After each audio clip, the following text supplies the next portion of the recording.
Max, and I'm here with my friend and co-worker Aliana, and we are here with the amazing Tad the turkey. Now, this is actually Tad's first appearance on camera, and I just wanted you to all take a moment to just look and see how majestic he is. Drink it in America, and those that are watching from other countries. But before we start talking about how amazing Tad is, first I want to tell you a little bit about the natural history of turkeys, because the theme for this week is native animals. You don't have to travel very far to see some amazing animals out there. Now, as some of you may know already, turkeys can be found throughout the United States at all times of year. And there are actually 5 different subspecies of wild turkeys in the United States. They're also one of the first animals to be domesticated in the Americas, going back to about 2,000 years ago. And when Europeans started coming to the Americas, predominantly Central America, to both explore and occasionally pillage, they took back with them some domestic turkeys, back to Europe, where they became more domesticated. And then when European explorers started to come and colonize the East Coast, they brought those domestic turkeys back and also found that there were wild turkeys there as well. So there are actually two major groups of turkeys, the wild turkeys and domesticated turkeys. Domesticated turkeys tend to get a little bit larger and mature quicker, and for a variety of reasons, they also live a lot longer, roughly around 10 years. Whereas wild turkeys tend to live up to 5 years as well. So Tad here is actually a wild turkey, the eastern subspecies, who has been domesticated. Do you want to tell us a little bit about how amazing, interesting Tad is? I absolutely would. So Tad here, as we said, this is his very first live program that he is doing. So he is an ambassador animal. All the animals that you've been meeting these past few weeks have been ambassador animals. And so we are very proud of Tad, all of the work that he's done. He's about 2.5 years old, and he came to us from the Birmingham Zoo in Alabama, where he was hatched out. So he's been here since January of last year, just a little over a year. And in that time, he has done a lot of work getting ready to come here and see everybody.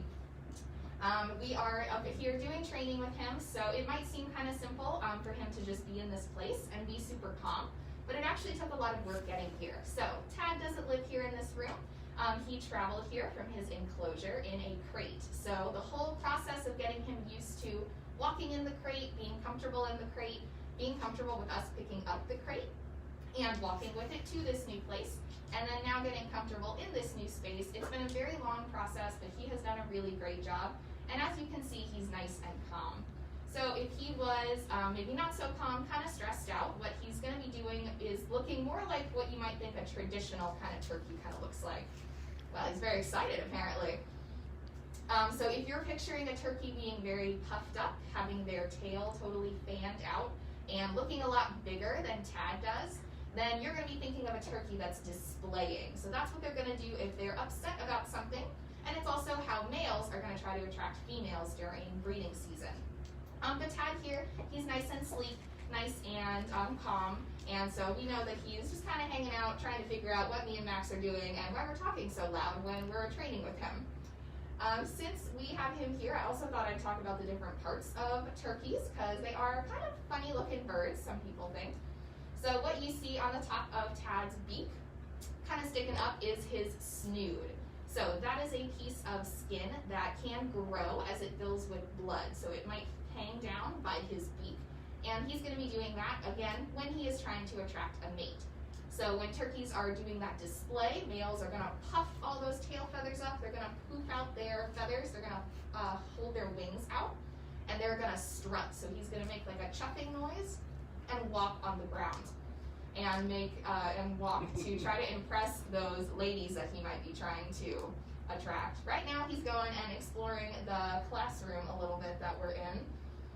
We're going to see if he wants to come back over and hang out with us. Again, this is kind of new, me and Max talking very loudly while hanging out with him and trying to train with him.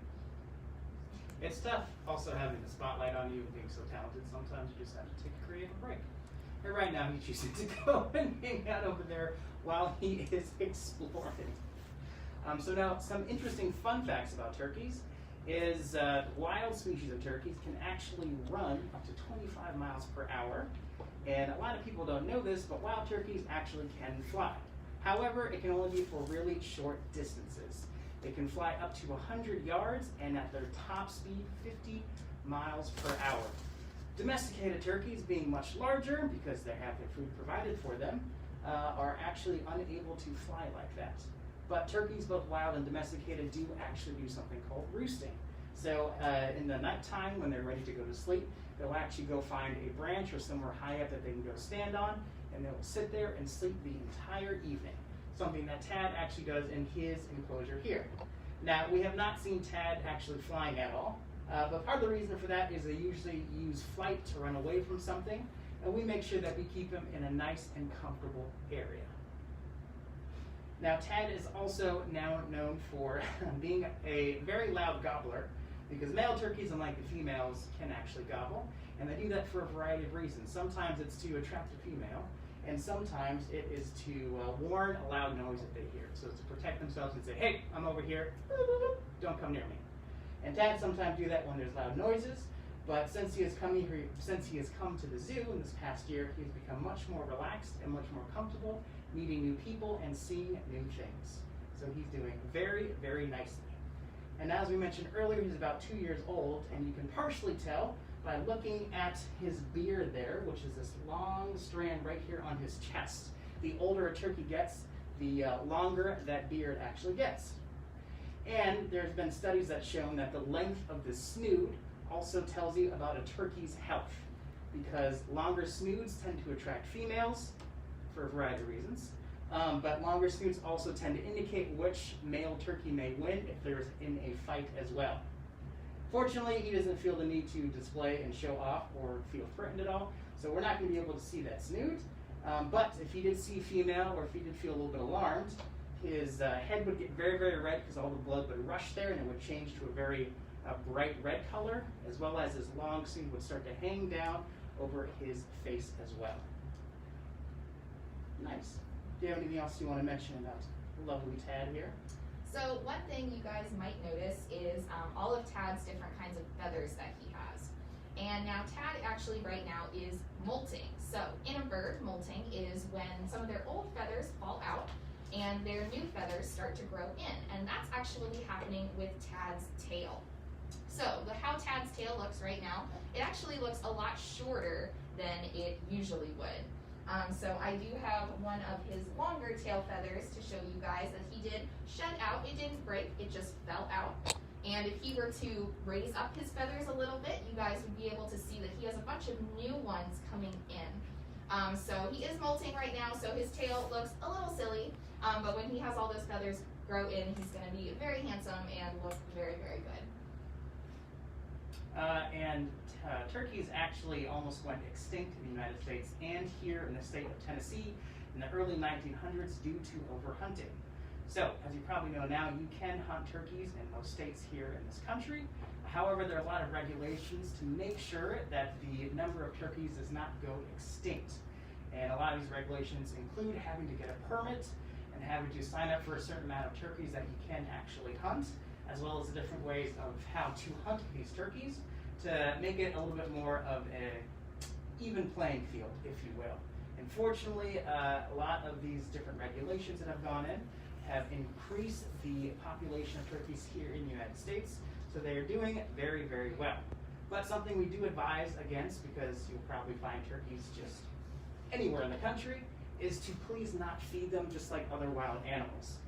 Because when turkeys get more comfortable with people, they stop foraging for their own food, being omnivores, so they stop looking around for veggies or fruits or different kind of bugs to eat, and instead start to rely more on people, which can cause a lot of issues if you don't want turkeys around your home, or if they decide that you need to give them food, so they may get a little bit aggressive. So by making sure that we appreciate them but observe them from a distance, we can make sure that the population sustains itself and they stay nice and healthy and happy, and lessen the amount of conflict between people and turkeys. All right, my friends, well, thank you for listening to us rant for the last couple of minutes. I think it is time for us to answer some questions of yours. What do we got, Chelsea? Absolutely. So before we get to some questions, I want to just read you guys some comments you've gotten. Becca said hi to Tad, Max, and Aliana. John gave us a nice gobble gobble. Ricky said that he worked with a turkey at a sanctuary and that turkey was part of a petting zoo and loved to be with people. That's really cool. Bella let us know that Tad is so handsome. It's true. And here are a couple of questions we got. So Danielle wants to know, her son Enzo is curious about who Tad's favorite keeper is. Oh, well, Danielle and Enzo, nice to hear from you. Always a pleasure. And Enzo, that is a great question. And unfortunately, we cannot answer that right now because we both believe that we are the favorite keeper of Tad. But in reality, Okay, Enzo. So you might not get the answer to your question right now. It's still up for a debate. So Kimber's 6-year-old son wants to know, do they make nests in trees? So as I mentioned earlier, they can roost up in the trees, but sometimes they'll keep their eggs down on the ground because if they do it too high up, it may be difficult once the babies are born to then get out of the tree. And after the eggs are laid, it takes usually over a month for them to hatch. And then the mom is the one responsible for helping the babies because they will follow her around and she will help to provide them for food. So a great question, but you're going to find their nest and their eggs lower to the ground. Okay. Wendy would like to know, how do you guys tell the difference between male and female turkeys? That is a great question. Well, the males tend to be a lot more brightly colored because they're the ones that have to impress the females. So they'll usually have much more colorful heads as well as their tail feathers. But another easy way is by actually looking at their poop. Men tend to have spiral-shaped poop, whereas the female turkeys or the hens tend to have poop that is shaped like a J. And in case you're wondering, male turkeys are called toms. Okay. That we're talking about here. Janet would like to know, Janet is from England and is wondering, do they have turkeys like this in England? So they do have turkeys also in Europe as well, but not this subspecies of turkey, the eastern turkey.